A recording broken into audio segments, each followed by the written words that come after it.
नमस्ते जी। जनक नंदिनी ज्योतिष में आपका स्वागत है। आज कुंडली में मैं एक ऐसे योग की चर्चा करूंगा जिसके बारे में सुनते तो सभी हैं, वो कुछ लोग जानते हैं, कुछ बहुत लोग नहीं जानते। वह योग है पंच महापुरुष योग। अब यह पंच महापुरुष योग क्या है?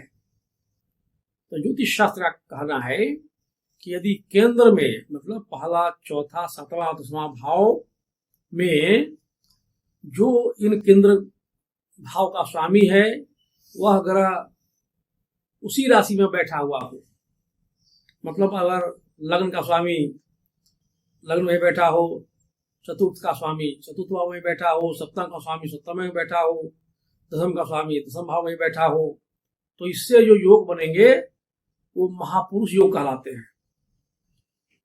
मतलब वह व्यक्ति निश्चय ही अपने कार्य क्षेत्र में महापुरुषों की श्रेणी में आ खड़ा होगा।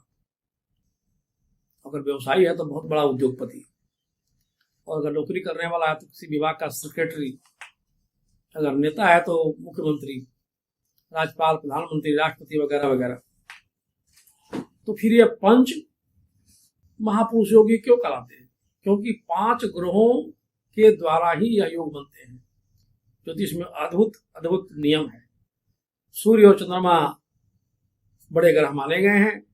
सूर्य के चारों तरफ चक्कर लगाता है बाकी ग्रह चंद्रमा को छोड़कर, तो भी उनकी गिनती इसमें नहीं आती। इसमें केवल मंगल, बुध, गुरु, शुक्र और शनि का ही प्रावधान है। अर्थात यदि बुध, मंगल, गुरु, शुक्र या शनि 10वें भाव में अपनी ही राशि का होकर के बैठे हुए हो तो जो योग बनता है वो हम महापुरुष योग कहेगा। क्योंकि 5 ही ग्रहों की स्थिति ऐसी रहेगी, इसलिए पंच महापुरुष योग बनते हैं।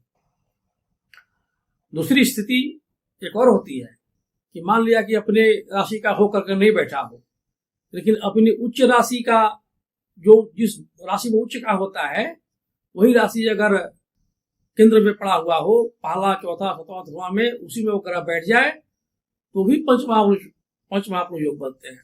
जैसे शनि के लिए देखिए, शनि की 2 राशि है, मकर और कुंभ, तो एक बार में एक ही राशि केंद्र में पड़ेगा, दोनों राशि पढ़ ही नहीं सकती। मान लिया कुंभ राशि कहीं भी हो, चौथे में, 7वें में, 10वें में या पहले में शनि वही बैठा हुआ हो, तो शश नामक पंच महापुरुष योग बनाएगा। यदि शुक्र अपनी राशि 2 नंबर 7 नंबर में बैठा हुआ हो तो मालव्य नामक पंच महापुरुष योग बनाएगा। बृहस्पति केंद्र में उसकी राशि हो 9 नंबर 12 नंबर, उसमें बैठा हो तो वह भी एक अद्भुत योग बनाएगा। बुध बैठा हो तो भद्रक नामक योग बनता है। मंगल बैठा है तो रुचक नामक योग बनता है। लेकिन अगर ये ग्रह अपनी राशि में न बैठे हो लेकिन अपनी उच्च राशि में बैठे हो, जैसे केंद्र में 7 नंबर की राशि में शनि बैठ गया तो शनि 7 नंबर उच्च का होता है, तो भी वो शश नामक का योग बनाएगा ही बनाएगा। इसी तरह से बुध की उच्च राशि होती है कन्या राशि, उसकी अपनी राशि होती है, तो वह अपनी राशि में बैठा है तो अपनी राशि में बैठने के कारण तो योग बनाएगा ही बनाएगा, बल्कि क्योंकि उसकी उच्च राशि भी वही है, इसलिए इस मामले में बुध सबसे श्रेष्ठ फल देता है।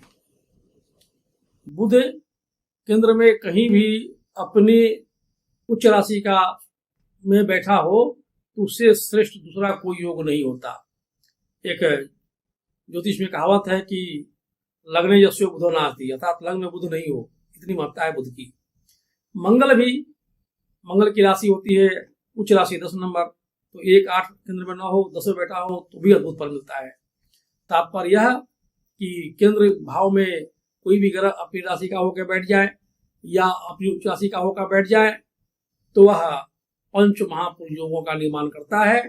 आप अपनी कुंडली में देखिए, अगर एक भी ग्रह महापुरुष योग बना रहे हैं तो आप जिस क्षेत्र में काम करेंगे या काम कर रहे हैं, वह नौकरी हो, व्यवसाय हो, कुछ भी हो, निसंदेह उस क्षेत्र में आपको शानदार सफलता दिलाएगा। आप एक नामी गिरामी व्यक्ति हो जाएंगे। अगर एक से अधिक ग्रह ऐसी स्थिति में बने हुए हो तो और कहना ही क्या है। जितने ज्यादा ग्रह पंच महापुरुष योग में शामिल होंगे आप उतने ही उच्च स्तरीय व्यक्ति माने जाएंगे, चाहे आपका कार्य क्षेत्र कुछ भी क्यों न रहा हो।